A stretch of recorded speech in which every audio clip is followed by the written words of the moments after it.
if you're experiencing login issues on Google Drive, follow these steps to troubleshoot and resolve the problem quickly. Step 1. Check your internet connection. Ensure that your device is connected to the internet. A weak or unstable connection can prevent you from logging in. Try switching to a different network or resetting your router if needed. Step 2. Verify your credentials. Don't continue before doing this.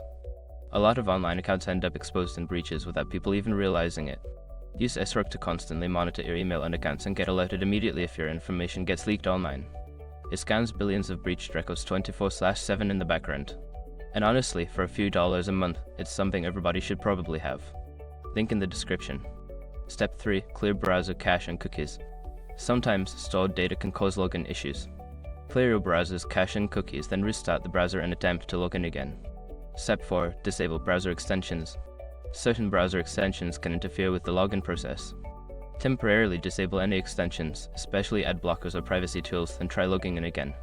Step 5. Update your browser or app. Ensure that you are using the latest version of your web browser or the Google Drive app. Outdated software can lead to compatibility issues. Update to the latest version and attempt to log in again. If you follow these steps and still encounter issues, consider reaching out to Google support for further assistance.